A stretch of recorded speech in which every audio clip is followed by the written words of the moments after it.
that we do not have the privilege or the luxury of staying around this mountain too long.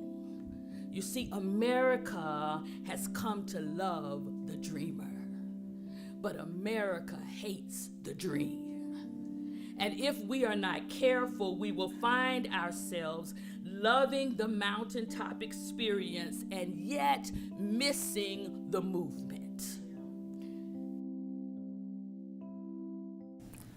The Reverend Traci Blackmon is the Executive Minister of Justice and Witness Ministries of the United Church of Christ and Senior Pastor of Christ the King United Church of Christ in Florissant, Missouri. She was initially ordained in the African Methodist Episcopal Church, and she served in various ministry capacities for 9 years prior to becoming ordained in the United Church of Christ, and installed as the first woman and the 18th pastor in the 159-year history of Christ the King United Church of Christ.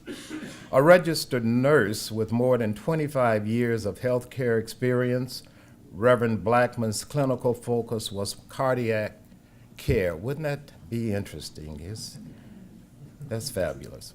In later years, her focus shifted to mobile health care in underserved communities, with the greatest health disparities being in her region. She earned a Bachelor of Science degree in nursing from Birmingham Southern College in 1985 and a Master of Divinity from Eden Theological Seminary in 2009. She's a well-known speaker in a number of venues, regional, national, and international, and a frequent contributor to print publications. She asked me before I came up not to read everything here, and I'll obey. She told me to let you know that she's just simply a disciple. Ladies and gentlemen, I welcome a disciple, Reverend Traci Blackmon. Dr. Fluker told me I couldn't have a hug tonight because he has a cold. So I'll get that later. Thank you so much for inviting me and for having me here on this important weekend, this important week, really, for honoring the memory of Dr. Martin Luther King. I have a little bit of difficulty in saying celebrating because this is the 50th anniversary of his death, not his birth, but commemorating all that he contributed in his brief life. And certainly this school, this theological institution, had a lot to do with shaping and framing his theological concepts. So I am deeply honored to be here. Thank you, Dean Mary Elizabeth Moore, for having me. I'm really honored to be here. And Jacqueline, for your hospitality. I don't know where she went. And Dr. Fluker for the original invitation for me to come. I want to talk with you just about my thinking and my reflections over this time. As you can imagine, I, as many others, have been doing a lot of talking about King in these days. I'm mindful that in 1963, noted author James Baldwin penned 2 letters, one to his nephew and the other a reflection of an important time in his life, his theological development, as well as his social development, in his book, The Fire Next Time. The title of that book is from his reflections on a passage of scripture in Genesis where God enters covenant with Noah after the flood and says to Noah that there will never be another time when God will destroy by water. It will be fire next time. James Baldwin adds to that. Although published in 1963, the message of the writing could have easily been penned today.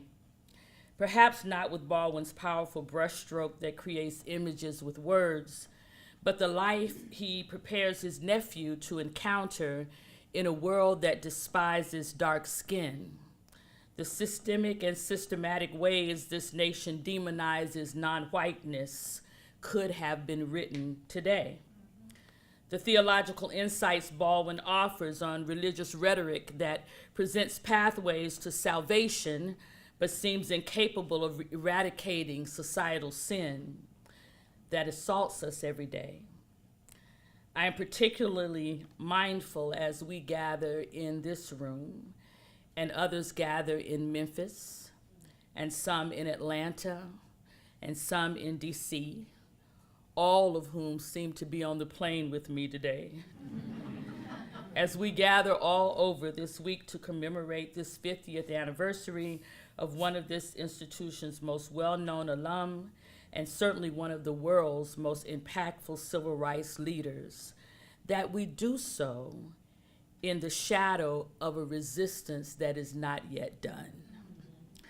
I am mindful that we gather to remember not only the man, but the mission, that we do so as in Sacramento, people are still reeling from the state-sanctioned murder of Stephen Clark, a 20-year-old black male child shot 20 times in his backyard by law enforcement officers who allegedly mistook his cell phone for a gun. A story that for me is eerily similar to that of Amadou Diallo. How many of you remember Amadou Diallo? A 23-year-old immigrant shot 19 times by the NYPD outside his apartment in South Bronx when allegedly officers mistook his wallet for a gun. In Amadou's case, the officers shot 40 times, striking him 19 of those times, which causes me to ask myself and tonight to ask you the question, just how many bullets does it take to kill a black man? I am mindful that we are gathered here following last week's court decision in Baton Rouge, Louisiana, to not charge officers involved in the 2016 killing of Alton Sterling while he was selling CDs on a corner. I am mindful that even in this day, 2 years after that verdict, I have spent the last 3 days on conference calls with clergy in Baton Rouge, trying to figure out how to show up for the pain that keeps happening. Zero tolerance policing against black and brown bodies and vigilante justice far too often result in deadly force against black people. White supremacists have become more emboldened and virulent in their nature of attacks like the one in Charlottesville, which have become more and more prevalent. What might Reverend Dr. King say to these things as we mark these past 50 years? What would one who joined his voice to the long list of freedom fighters before him and literally gave his life in the pursuit of justice have to say about how far we have come and how deeply entrenched in societal evils we yet remain? We are gathered here 50 years after the Kerner Commission released its findings on the state of race relations in America. And while we have made significant progress in many areas, that progress has not moved us closer to racial and economic equity or parity in this country. Yes, we elected a black president. And not only did we do it once, but we did it twice. And on at least one of those occasions, I know that he used the Bible of Reverend Dr. Martin Luther King for the swearing-in ceremony. There has been an increase in the number of black and brown people elected to office, and there has been a broadening of the non-white middle class. But in spite of those advances, we have not made progress on poverty. The percentage of Americans living in deep or extreme poverty that is less than half the poverty threshold, the percentage of people living that way has increased. Economic inequality has increased, with the rich profiting at the expense of working class people, and the wealth gap between blacks and whites continuing to widen, with white wealth averaging 12 times that of blacks. 52% of all new income in America is generated by the top 1%. Schools are not integrating, they are resegregating, and the percentage of children living in poverty has increased from 15.6% in 1968, the year that King died, to 21% in 2017. Our child poverty rate is the highest among industrialized democracies. We live in a country where the pigmentation of one's skin is villainized and poverty is criminalized. Mass incarceration has become our nation's means for warehousing those who are easily targeted as not belonging. I heard just on the news today as I was getting dressed to come over here that our current president is letting us know that we don't have to worry. While the wall is being built, there will be military guards to ensure that no one gets through to these yet to be United States. As we commemorate the death of Dr. King and celebrate the dreamer, we must also ask ourselves what has become of the dream. We cannot continue to deify the dreamer while demonizing the dream. I shudder to think of the view that Dr. King might have had from that mountaintop that he talks about in his closing oration the night before he was killed. I shudder to think what that view might be if he were standing on that mountaintop today. I received a call just this morning from clergy who are in Memphis who asked, can you get the word out that while celebrities are descending upon Memphis, while all the top voices are going to Memphis, while we have all the red carpets and the hoopla, there was a black man who was killed in a grocery store in the hood today. And the police showed up, as they always do, with the protesters and arrested everyone who was there to protest for injustice. What might it look like to commemorate, to honor the image of Dr. King in a time where state-sanctioned violence is still the game of the day, where there's a rise in white supremacist movements, where poverty is increasing and there are more people who are homeless now than perhaps were even homeless then? What does it mean to commemorate him in times like these? As I prepared for my time with you, I committed myself to listening to tapes and rereading complete transcripts of some of Dr. King's sermons. I wanted to enter this year with a fresh awareness of the fullness of Dr. King's messages. There are always critical elements lost by soundbite orations. Particularly for this evening, I placed Dr. King's last sermon, often referred to as the mountaintop speech, delivered at Mason Temple Church of God in Christ in Memphis, Tennessee, the night before he died, on repeat. I needed to hear more than the climatic crescendo of King's mountaintop reflection. I wanted to hear what led him to this place with God and how this mountaintop encounter compelled him to move forward. I wanted to be reminded of the spiritual tradition from which this vision arose and the moral obligation such vision compels.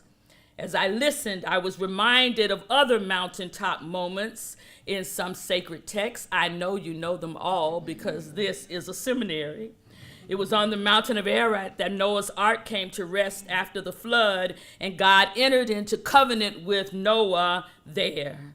It was on the mountain in the region of Moriah that Abraham offered his second-born son, Isaac, as a sacrifice unto God, and God saved Isaac with a substitutionary ram just in the nick of time. It was on Mount Horeb that Elijah, fearing for his life, sought shelter in a cave and stayed there until he met God in a still small voice. It was on a mountain that Jesus took Peter, James, and John, and they witnessed him transfigured there. It was on that mountain that the ancestors, Moses and Elijah, appeared, each having had their own mountaintop experiences. And Peter, witnessing the exchange, asked Jesus if they could just stay there. Yet as I listened anew to Dr. King and reflected upon these past 50 years, it was not these scriptural images that readily came to mind, but rather it is the mountain Moses references in Deuteronomy, the first chapter, particularly verses 6 and 8, when Moses reminds the Israelites who were in eyesight proximity to the land of promise of God's words to them at that mountain of Horeb. You stayed at this mountain too long. Turn and take your journey. What is it about mountains?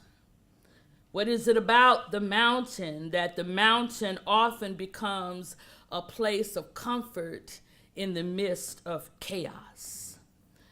The promises that come with perils. There were obstacles and oppositions in the promised land. And what was it about just staying around this mountain, just hanging where you know that God is going to hang out with you, just not worrying about what you're going to eat or what you're going to drink or what you're going to wear, just letting God do all the work and chilling at the mountain? What is it about these mountains that we, especially people of faith, find so intoxicating?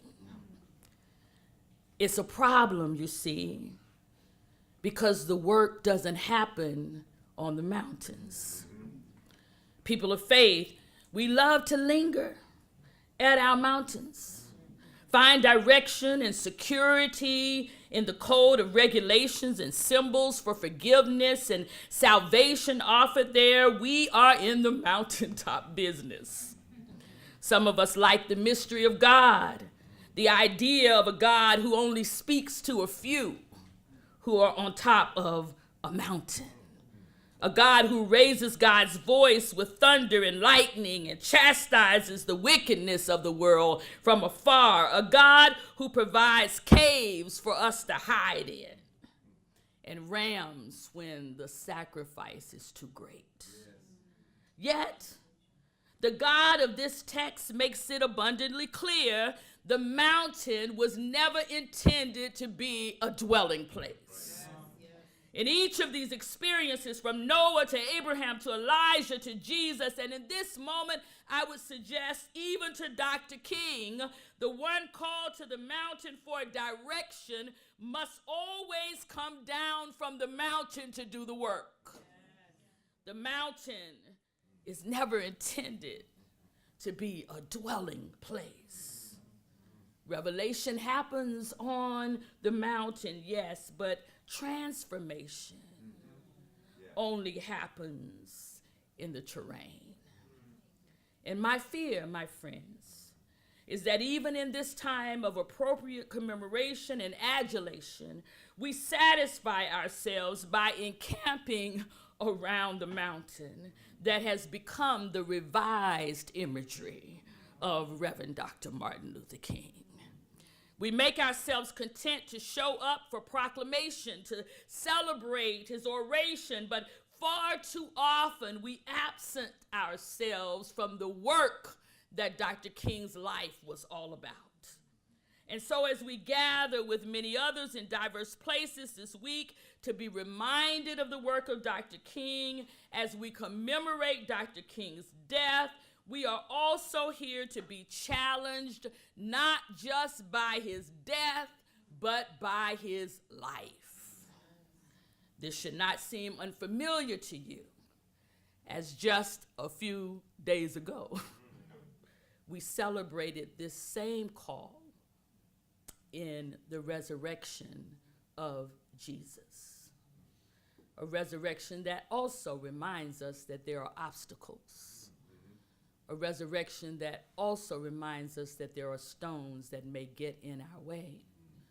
A resurrection that also reminds us that even in an empty tomb, some things have to be left behind, and we cannot take our death clothes with us into a resurrected life.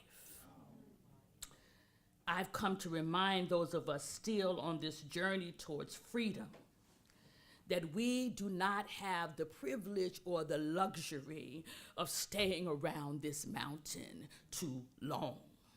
You see, America has come to love the dreamer, but America hates the dream.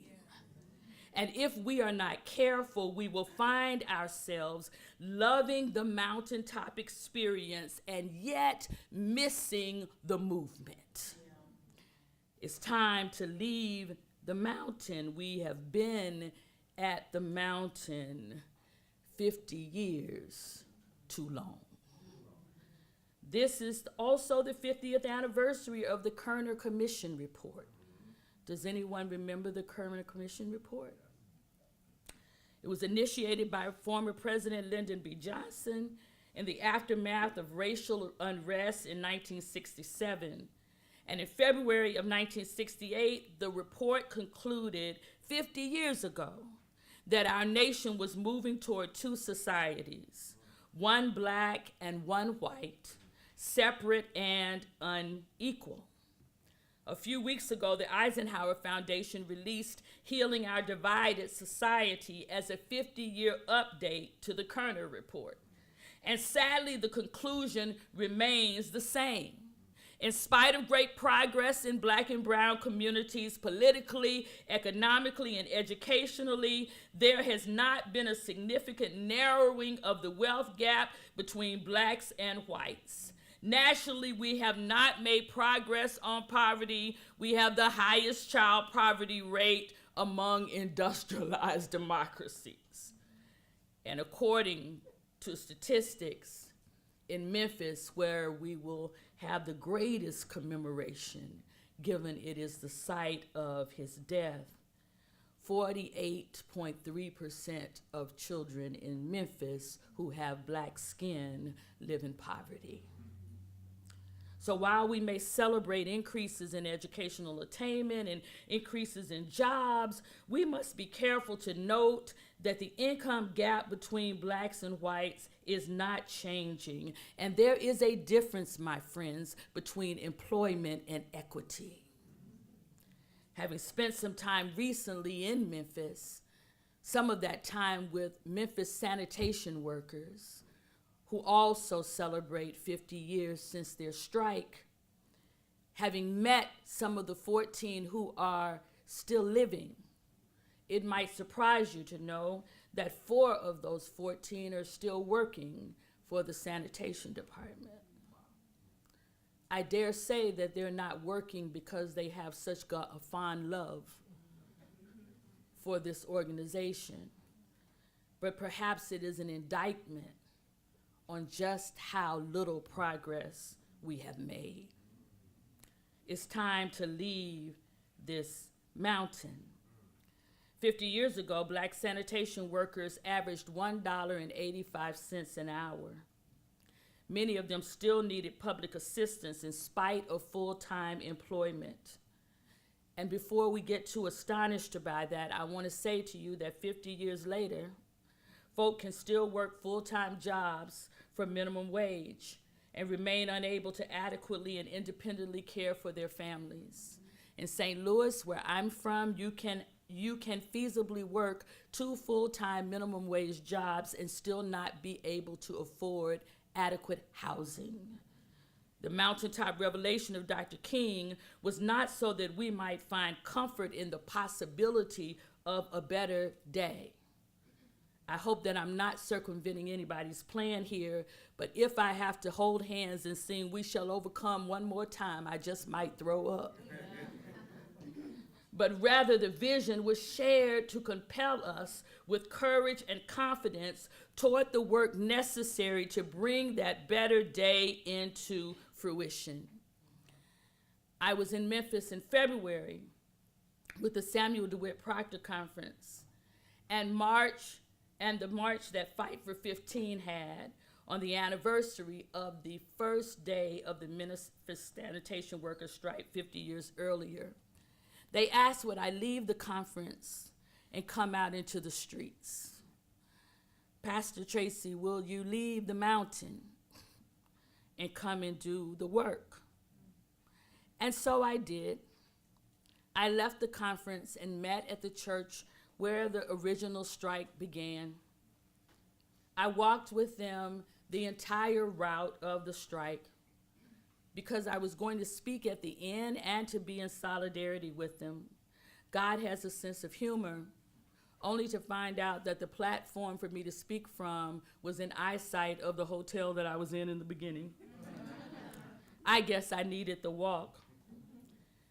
But as I did this walk with those workers and with people who live in Memphis every day and who are still living with the challenges and the struggles that are happening all over America, tears came to my eyes as one of the pastors pulled me aside right before I got ready to speak across from City Hall, this is, and pointed to a bench in front of City Hall. A bench where just a week earlier, Shelley Thompson, a Black woman who was 44 years of age, had frozen to death. And Memphis is not alone. In St. Louis, where I make my home, 5 unhoused citizens have frozen to death this winter alone. Celebrations are nice. Commendations and recognitions and monetary allocations feel good. Even some chastisement is tolerable at the mountain, but public repentance rings hollow in the absence of communal repair. The city of Memphis gave those 14 sanitation workers last year, in anticipation of this year, $50,000 gifts from the city. $50,000 for having been denied equal pay, for having been denied pension, for having been denied vacation. Will $50,000 even begin to come close to the opportunities that their children have missed, to the ways that their lives have been shaped in the poverty that they were forced to live in? Will $50,000 do anything for those 4 workers who are still working on that truck and who can't even get that until they retire? The work of repentance means nothing unless there is communal repair. Just as God challenged the Israelites to move forward, that same challenge remains today. 50 years later, the task of eradicating racism and classism and militarism remains. When Moses told the Israelites to go forward, the journey ahead was not an easy one. The terrain was not smooth. They knew they would encounter obstacles and opposition along the way. And even though they call it a promised land, there were other people who thought they had been promised to. And yet, God says go.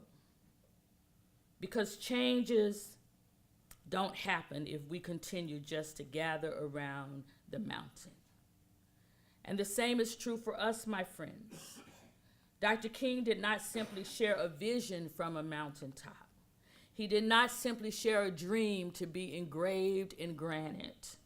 Dr. King shared a plan, a way to navigate the difficult journey ahead. Dr. King called for unity. As a matter of fact, he stated that liberation does not begin with the acquiescence of the oppressor, but with the unification of the oppressed. The fight for liberation requires our presence and not just our checkbooks. We have to show up. We must show up and we must stay focused, and we cannot allow ourselves to be derailed by premature victory laps. This is what always happens to us. Someone gets a little bit of gain and we forget about the masses who suffer still. One of my greatest concerns in the fights that we're having now, ironically, is not about the black-white issue. It's about the brown-white issue. It's about positioning DACA against immigrants. It's about suggesting that it would be satisfactory for some to be allowed to stay at the expense of others being allowed to stay.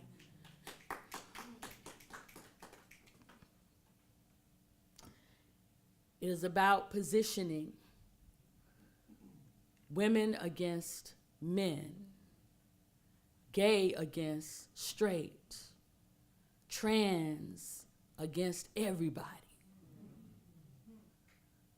It's about an ideology that we have too often embraced that says that someone has to lose so that someone else can win. And I come to you today as a great honor and a great privilege to talk about the authority and the power you have to make a difference in this narrative. I come to ask you, during your time here, to study the scripture thoroughly, to investigate and to interrogate, to do as your professors are asking you to do, to challenge what you've always thought you knew, to ask what might be necessary for us to live into the dream that Dr. King indeed had. I come to ask you, because you are in a unique position to deconstruct a theology of chosenness. I come to ask you, because whether or not you are religious in your behavior and your identity, or whether or not you just drink the Kool-Aid because you have to live here with the rest of us, theology undergirds everything in this country. And the notion that we have given ourselves that there are some people that God would love more than God loves others is a false one. And it must be deconstructed. I suggest to you, my friends, that the issue that we have in the United States at its core fundamentally is not a political one. It won't be won by votes. It's not a societal one. It won't be won just because we have a good time. It is at its core a theological one. It is one that has groundings all the way back to the papal document, Doctrine of Discovery. It is one that allows the taking of land and the denying of the humanity of people. It is one that wove its way through blood and tears into slavery in this country. One that says that if I don't accept your humanity, then I don't have to acknowledge your soul. And therefore, I get to stay holy and you get to stay in hell. We are the ones who must have a revolution. We are the ones who must leave the mountain. Well, why are you talking to us? We're here doing the work. Because most of us who are out in the trenches now, we were at one time here like you doing the work. We came into institutions that were reputable and tried to teach us a different way. We deconstructed our theology and put it back together. We let go of our Sunday school lessons and we started to think a new way. But then all too often, when it's time to leave the mountain, we leave all of that new awareness where we found it. We go back into churches and we accept appointments and we teach watered down gospel so that we can keep our salaries. We go and bring back Sunday school books that teach the very stories that we now know are a lie. And we repeat it over and over and over again, content to just sit by the base of the mountain, make our sick visits, have our communion, do church, get our check, and act like we are causing change. There's a reason why the community of faith must be called in to action. We can no longer, my friends, afford the luxury of waiting for justice to come to us. We must go to justice. We can no longer afford the luxuries of inequity that increases the profit of the rich at the expense of the poor. We must focus We must keep our attention on the issue. We must not become priests of the empire instead of prophets of resistance. We can no longer preach a gospel that promises a justice over there and fail to fight for a justice over here. We must always anchor our external direct action with the power of economic withdrawal. We must make the world smaller and not larger. If God has the whole world in God's hands, then we too must have the whole world in our hands.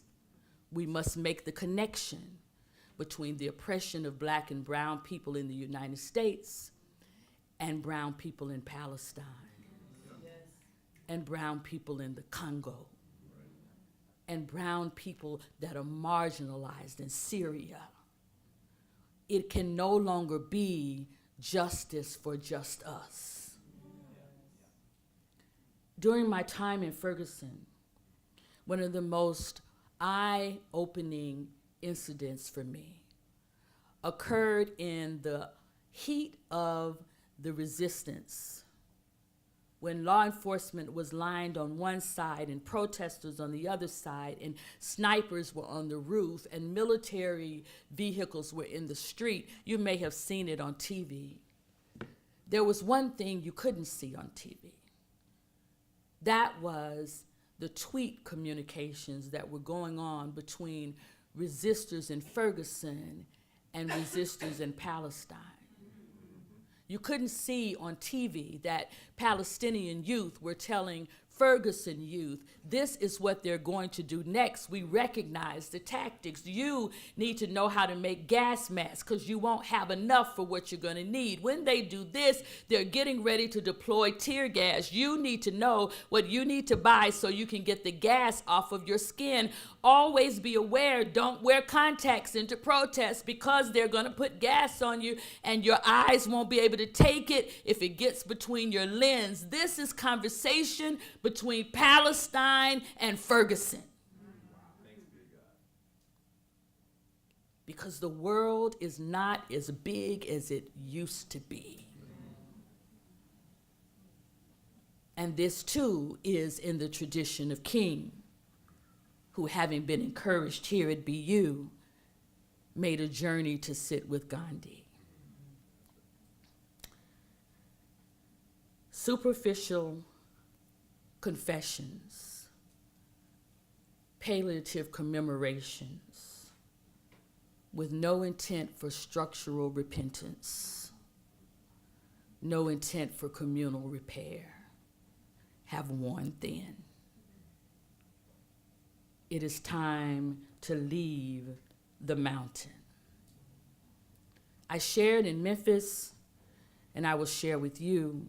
Since I shared with them and I survived, I'll survive you too. The state of Tennessee currently spends $100 a day to incarcerate citizens, but it spends less than $10 a day to educate them. The city of Memphis, that holy place where King was, has allocated over 60% of its budget to public safety, with over 50% of that going to law enforcement. At the same time, however, the city has currently allocated no money to public education. The civil rights movement, when we talk about King, we're talking relative 54 to 68. Can we agree on those dates? But my fear is that we look at that as an isolated incident. King was in the trajectory of freedom fighters, a resistance that has been going on since oppression began. Civil rights movement was their moment. The same movement continues. How can we use this anniversary as a launching pad to continue our fights against racism, militarism, and poverty? What tools did they use then that are no longer enough now? And what tools do we have now that they didn't have then? One of the reasons that you know about Ferguson is not because of media. Media has never been on our side. You know about Ferguson because of cell phones, because of live streaming, because of Facebook, because of Twitter. We had martyrs in King's Day, not just Martin Luther King, but Medgar Evers and Malcolm X, Cheney Goodman, the 4 girls from Birmingham. We've had martyrs in our day. Trayvon Martin, Alton Sterling, Jordan Davis, Stephen Clark, Erica Garner, Darren Seals, and the vast number of youth revolutionaries that are dying every day. What was centering King's work then is the same thing that must center our work now. The struggle is global, and so is the oppression. We are calling for an articulation from this community, from the faith community, of a scripture reading that is rooted in a current context. I'm asking you to leave today and tomorrow asking yourself in this holy season, what grave clothes will not make it to the resurrection? What stones must we roll away? Human progress, Dr. King says, is neither automatic or inevitable. Every step toward the goal of justice requires sacrifice, requires suffering, requires struggle. The tireless exertions and passionate concerns of dedicated people are what will make a difference. I don't want you to just make Dr. King an image that you can talk about and look up to, any more than I think we should do that to Jesus. The power of the legacy is in the work that we do now. The power of the legacy is always in the work that we do now.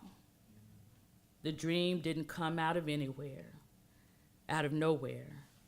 I would suggest that Dr. King's ability to envision a better world was deeply rooted in his theology, a theology that believed that we must pray not just on our knees, but with our feet. Thank you.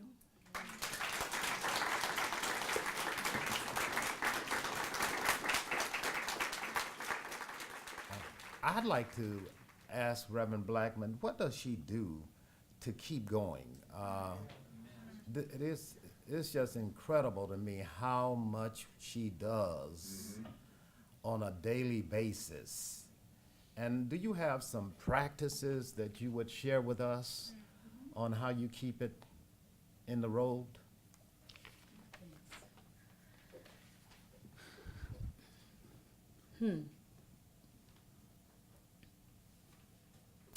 I think that when you find your passion propels you. And you have to find ways to be able to do the work you have to do and not wear yourself completely out. To be honest with you, I felt myself hitting a wall maybe about a month ago. It's been 4 years, nonstop.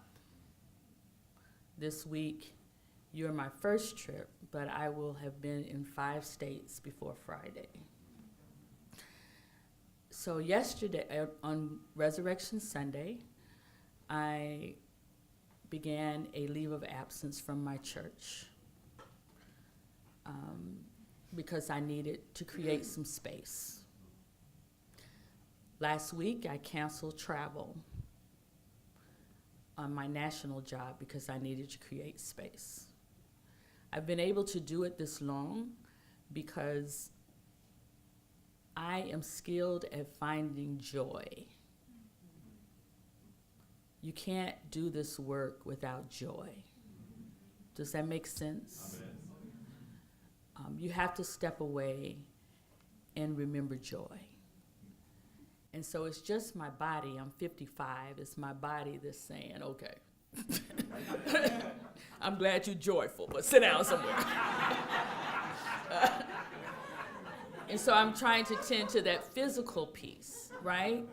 And I appreciate that question because so many people doing this work are dying because we don't take good care of ourselves, right? And that's good care, good self-care is also resistance. And so as I learn that, I hope that you will learn that with me.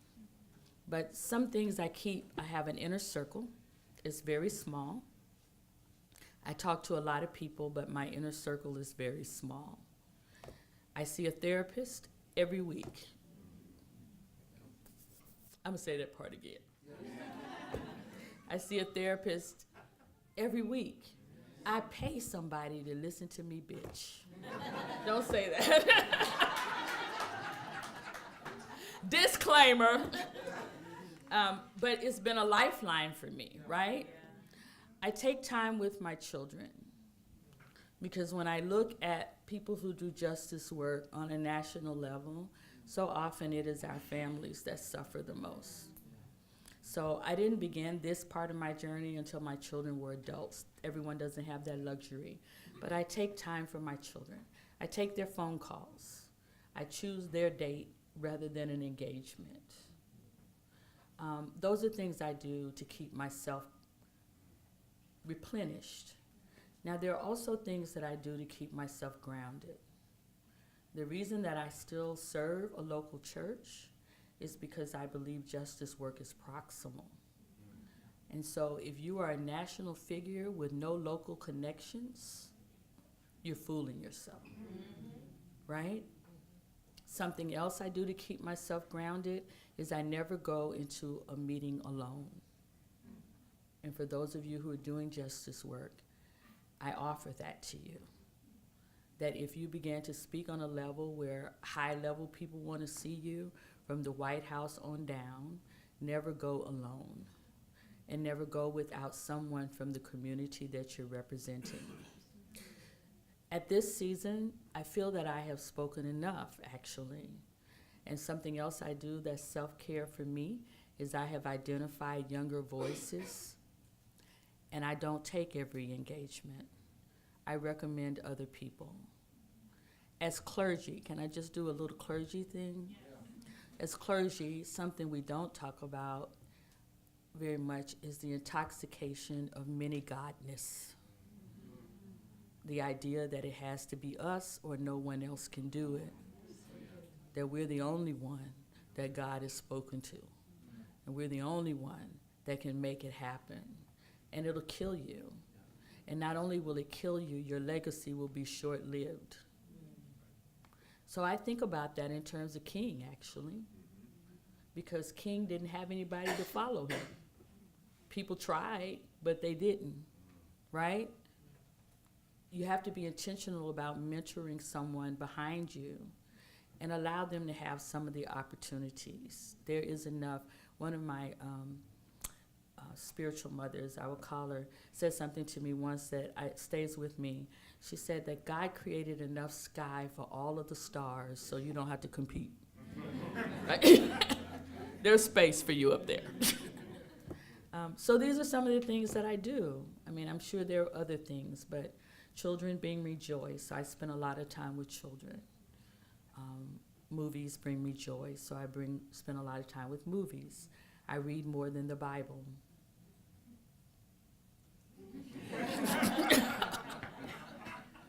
I read for relaxation. I have a glass of wine every now and then. I do those things. So, So my question to you is, are you hopeful for the future? And if so, what brings you hope? I am hopeful. When I was in seminary, I went to Eden Seminary. And in my second year of seminary, I did a trip to Ghana with my seminary class, those who wanted to go. What was unique about that is at the time I was not in the UCC. One of the things I love about the United Church of Christ is how we define mission and how we do mission. So the United Church of Christ does not go to other places and build churches. I'm very proud of that. We go and we see what God is doing in a place, and then we use our resources to help the people who God is having do that. That is what we call mission. I wasn't familiar with that because I came from a more conservative background, and mission meant going over with your tracts and getting everybody to know Jesus, right? And so this was a mission trip. And because we came from diverse backgrounds, the instructor spent almost a half of a semester deprogramming us from that. And the question we began having to ask every day in every situation was, where do you see God in that, right? It's a question that I have kept after seminary. In every situation, I ask myself, where is God in this? In the protests in Ferguson, I asked myself, where is God in this? And when I ask that question and put my attention into locating where I can see God moving, that sustains my hope. For instance, I told you about Ferguson and the militarization of the area, et cetera. But one night when tensions were extremely high, there were those of us who had been there every night, young people there every night, clergy there every night. We made a pact, about 15 of us, that we would not allow young people to be in the street without clergy there. So we had shifts, and somebody got it wasn't me because I have a wonderful fashion sense. Somebody without fashion sense ordered us some neon orange vest and some hats that looked like Elmer Fudd. It was hideous. But they said clergy, and everybody could tell who we were. On this particular night, tensions were high, and people had been out in the street a long time, because when you have mass protests, there are people who come out to protest who make their home in protests. They don't have anywhere else to go, and protest becomes home. I don't know if people know that, but it happens it happened at Standing Rock. It happens, people hitchhike to be a part of a place they can call home. And so it became obvious that everyone wasn't going home to eat or do things that you needed to do to sustain yourself.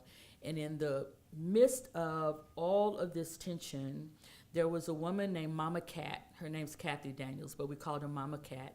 She and her husband Perez was retired military, were out in the streets with us every night.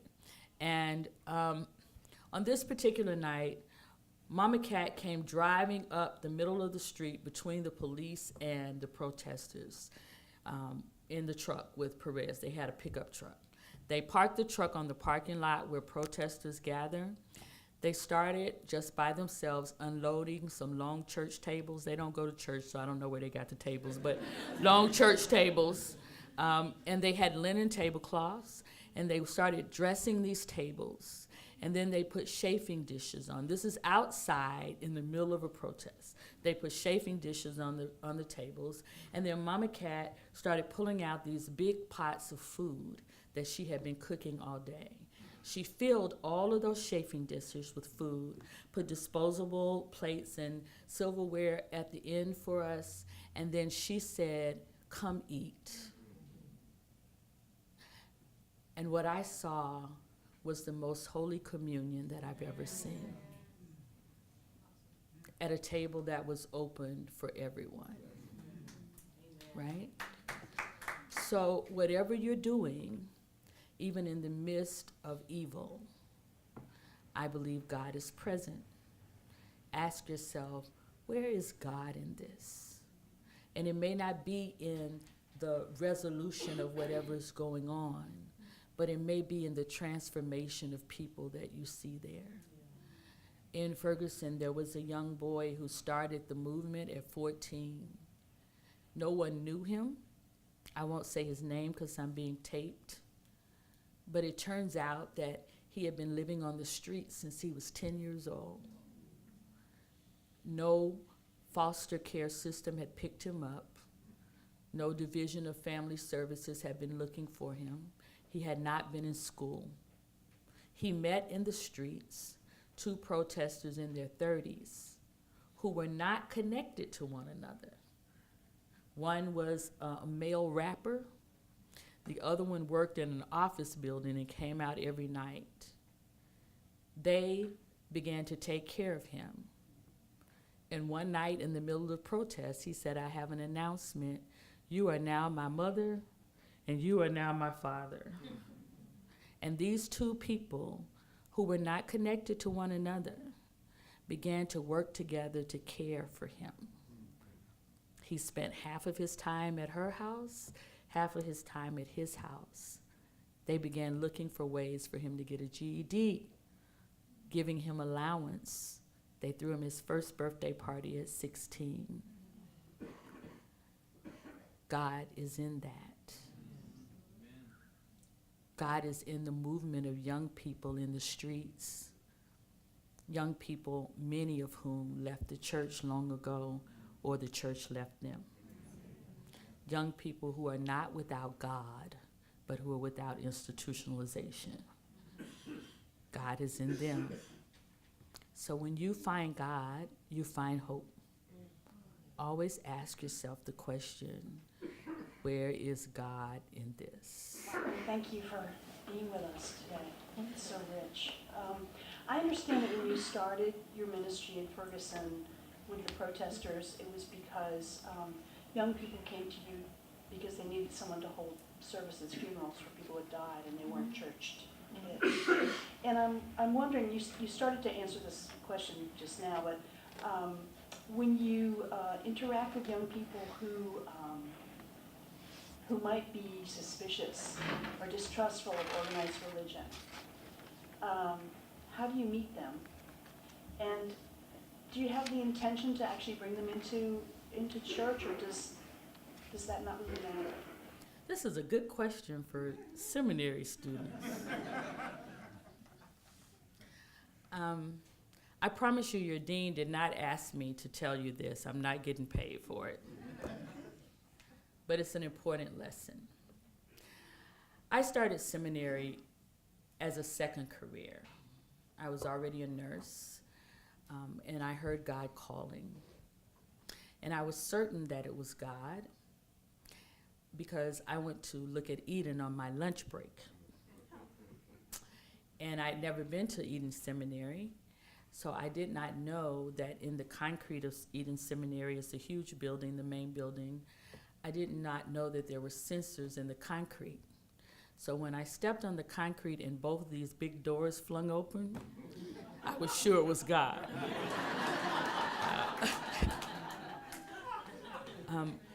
But I became more sure because it was a Monday, and I had no money to go to seminary. I was recently divorced. I had 3 small babies. I was working because I had to and not because it was a hobby.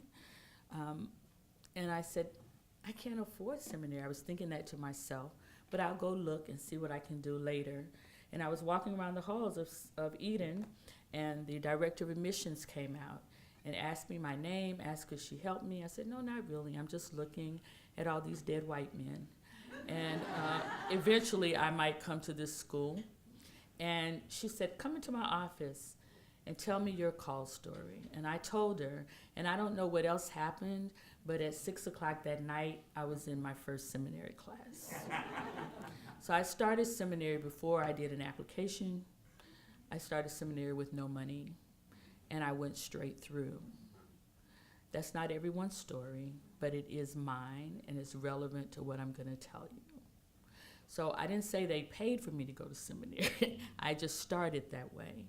So when I finished seminary, I had loans, and I had my children still to take care of.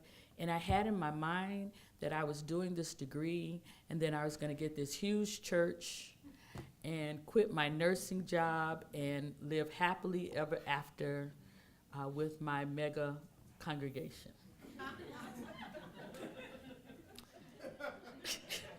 Some of you know how this story ends, right? Christ the King, I am the first woman pastor at Christ the King in 159 years. Normally when people read that, then people applaud. But if you think about sexism in this society, you know that means that they had screwed it up so badly that a woman needed to come in and fix it.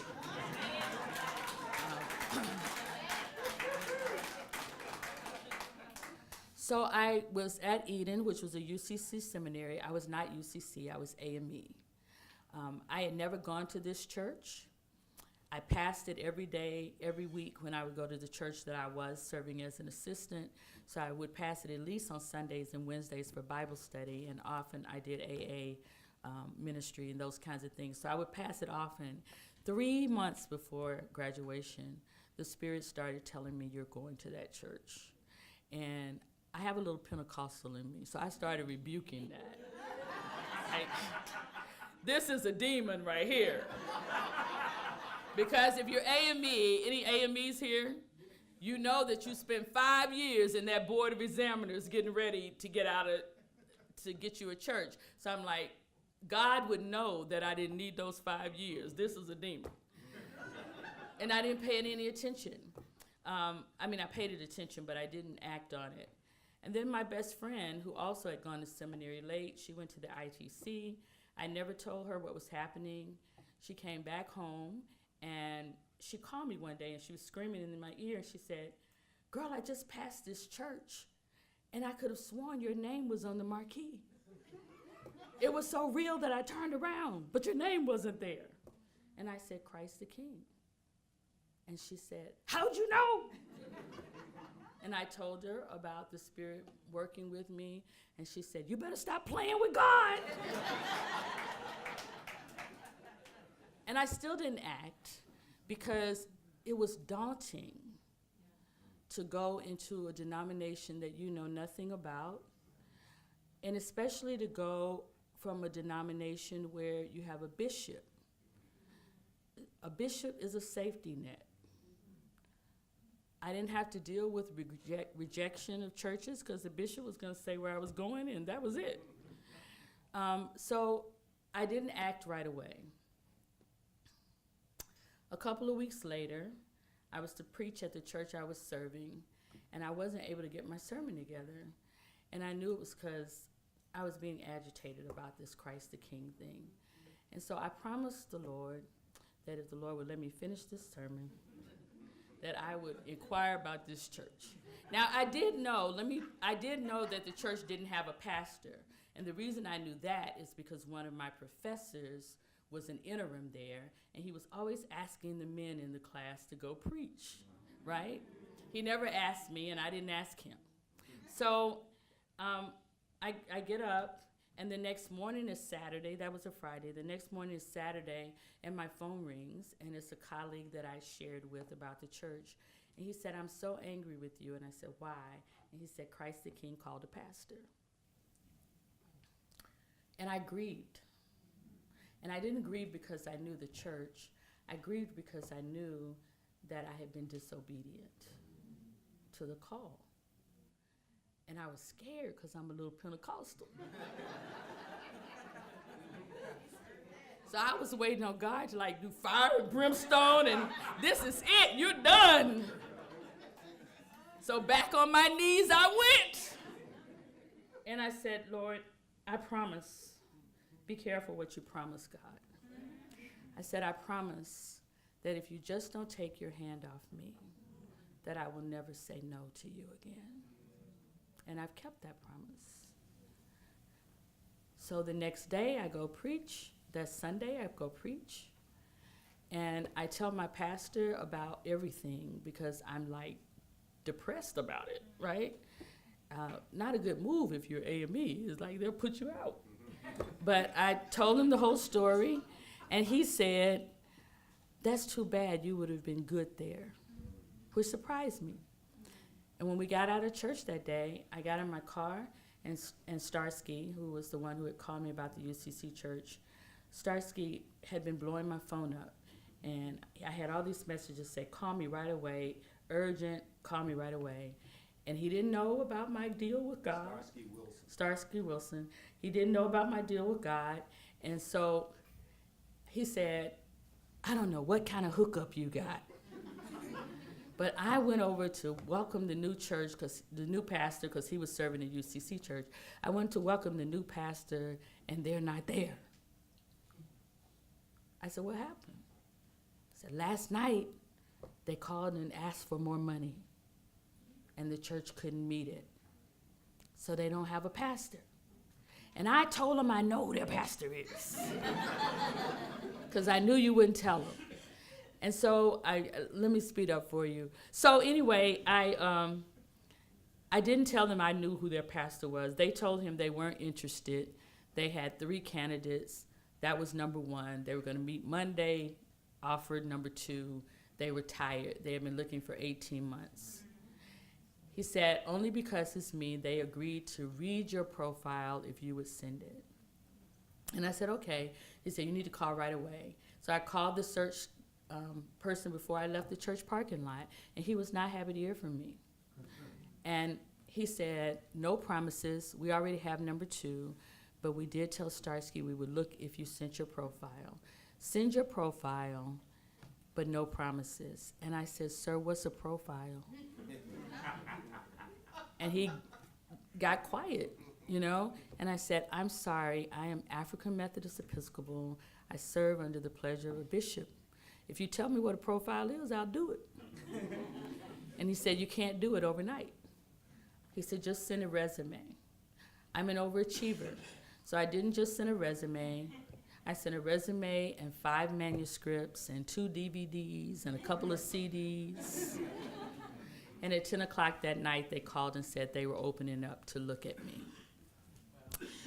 2 weeks later, after neutral pulpit and all of that, I was offered the church and offered it unanimously. It wasn't a lot of money. It wasn't a lot of money that I knew they were offering. And then when we got to negotiations and they said, we need to talk about money. And I said, oh, don't worry about it. God told me to be here. It doesn't matter. I know what you're paying. And they said, yeah, but we can't even pay that. This is real, right? I asked I asked the church, I said, I'm a worshiper. The only thing I need to make sure is that I can worship in this space. And so will you let me come to church? I promise I won't tell anybody that I'm a candidate. I just want, before I say the final yes, I want to be in your worship. Would you allow me to do that? I promise. I won't say a word. I'll leave right afterwards. And they said yes, as long as you won't tell anybody. And I said, I won't. I get to church Sunday. It's a big church. We seat 500 in the sanctuary. There were 12, count them, 12, including the choir and the pastor, 12 people in this church that seats 500. So, they kind of knew I was a guest. And I got angry with God. I'm like, are you freaking kidding me? I am in management at the hospital. I'm a nurse. This is a second career.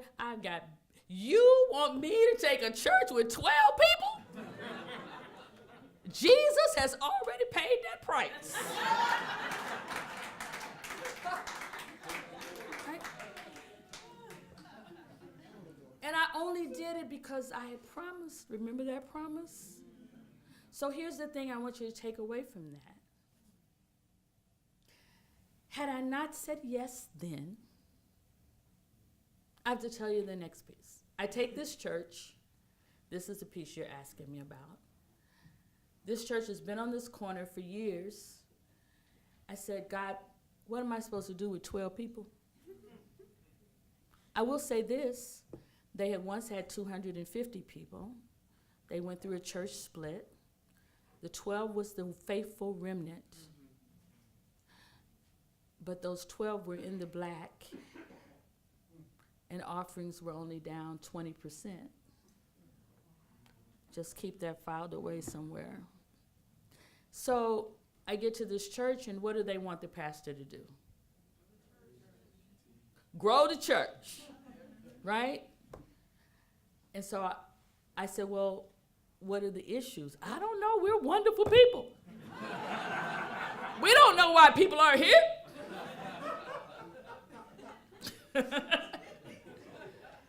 So we did a community assessment. I asked them to meet me on a Saturday. Most of my members, those 12, had once lived in that neighborhood. They had gotten better jobs, moved out, retired, so they just drove in for church. Anybody know people like that? So I asked them to meet me on a Saturday. We were going to walk the neighborhood. It only took about 2 hours to figure out that most of the people who had once lived there and owned homes, they were now renters in the houses. Then we began to look at the neighborhood. Pay attention to the fact that the restaurants are gone and check cashing places are here. And now there's a bus stop where you didn't need one before. And now there are pawn shops and there's nothing for the children to do. Pay attention to that. We had a school across the street. We went over there. There's 85% free and reduced lunch. That tells you something about the neighborhood, right? And so from that, I did a sermon series. If you are from the black tradition, no matter what denomination, we open the door of the church at the end of the sermon. That's what we do. Doesn't matter where you come from. And so I did a sermon series called The Door of the Church is Open. And I suggested that that was about more than Jesus. It was about opening the door to the community. And I also suggested that when you open the door to the community, the people who come in are the people who are outside. And they may not look like you, and they may not be as educated as you, and they may not drive what you drive, and they may not even smell like you smell. So do you really mean that the door of the church is open? And also recognize that when you open a door, people go out of it too. So even though those 12, we might lose some if we do this. And they said, let's go. So we started in this huge space with 19 classrooms, 3 acres of land, sanctuary that seats 500, but 12 people. We decided that what we wanted to be was the community church, the church of the neighborhood. We began to offer space in our church for anybody in the neighborhood who had a vision or a dream or a business, and they needed space, but they didn't have money. And we didn't charge for the space, except that you had to serve the community for free. If you charged, then you had to tithe to the church. And all of a sudden, we had these ministries. We had robotics, we had dance classes, we had tutoring, we have a computer lab, we have a library. We have all kinds of ministries that were not from my members, but from the community. We decided and made it our slogan that you may have a pastor on Sunday, but this is your church Monday through Saturday. And we opened the doors that way, right? So my contribution to that was we also noticed that we had increasing violence, gun violence. Lots of people were dying. And I don't know about in Boston, but in St. Louis, it's difficult to have a funeral in a church if you're not a church person.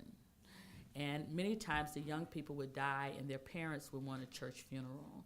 So we began to give our space free of charge. You didn't have to use me. You could bring in your own pastor. But if you didn't have a pastor, I would do the funeral for community members, and we were doing more. As a matter of fact, I ask your prayers. We're doing a funeral next Saturday for a 7-year-old who was killed, shot by his 5-year-old brother, who found a gun in the house. I'm anti-gun, and thought that he would play Grand Theft Auto. So he thought his brother would get back up, and he died. We're doing that as a community funeral. But my journey in Ferguson didn't start in 2014. It started in 2013. In August of 2013, a 21-year-old young woman was killed in a drive-by in St. Louis. The bullet was meant for her fiance, but it hit her in her head, and she died instantly. Her grandmother had heard that we did funerals. We allowed people to use the space, and she called and asked could they have the funeral. We said yes. I always meet with all the families, and when I met with her, it became apparent they didn't have a pastor. And so I did the funeral. They asked me, and I did the funeral. The church was filled, standing room only. And unbeknownst to me, there was a 24-year-old young woman, her name is Sierra Irby, who came to that funeral. She had never been in a church since she was 14 because she was sexually violated in a church at 14. She and her mother swore they would never go into a church again.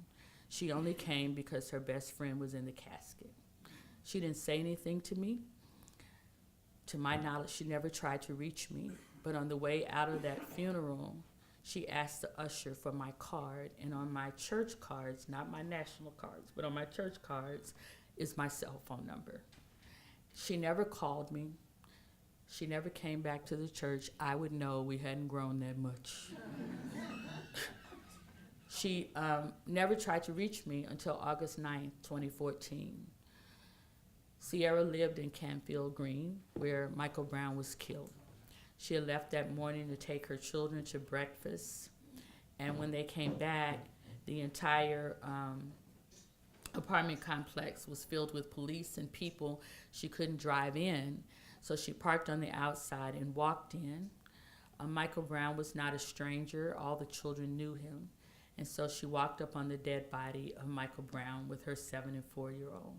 Her 7-year-old son, Jordan, began screaming and said, "Who killed Mike? Who hurt Mike?" And she didn't have an answer.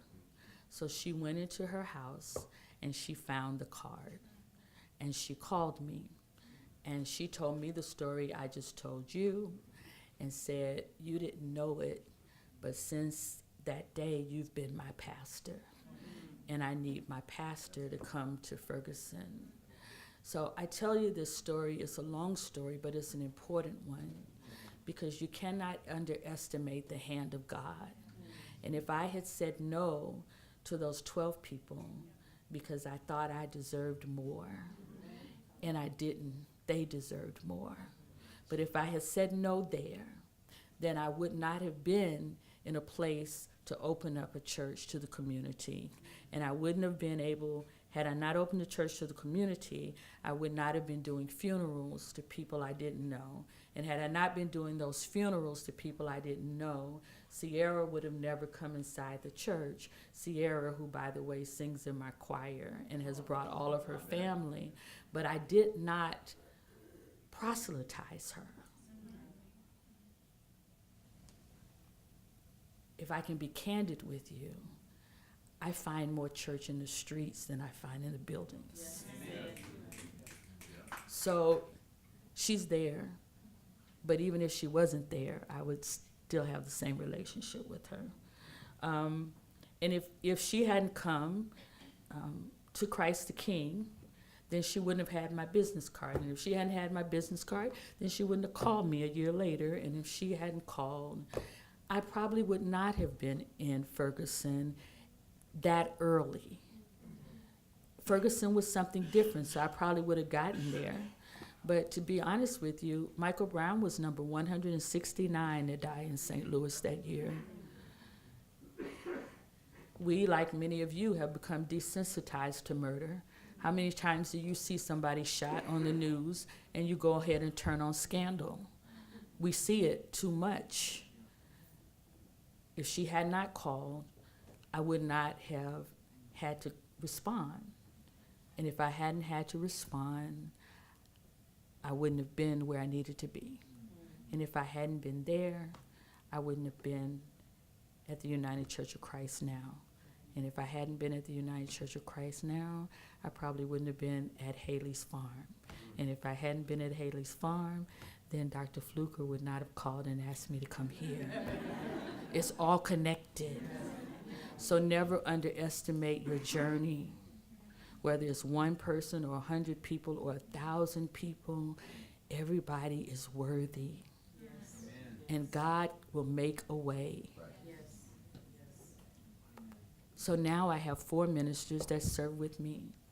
And my salary has increased tremendously. And I don't need it.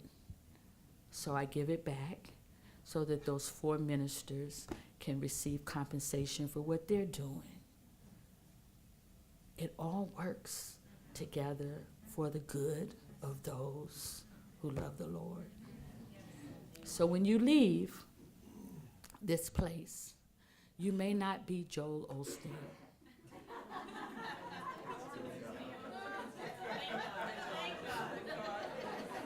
Okay, another example. You may not be, well, all of them are evangelical, right? The big mega churches. You may not be that. But do you know who Dr. Marvin McMichael is? Mm-hmm. Dr. Marvin McMichael preached a sermon once that changed my life. And the question, and it framed my sermon for my senior year in seminary. The question that I asked was, can you be faithful without fanfare? And it was based on the story of Matthias. Everybody is not going to be Peter, James, or John. Everybody's not going to be Mary Magdalene. Somebody got to be Matthias. Do y'all know who Matthias is? Huh? And you think Matthias is bad? Poor Justice didn't even get that. But God honors it all. Sorry for the long answer, but yeah.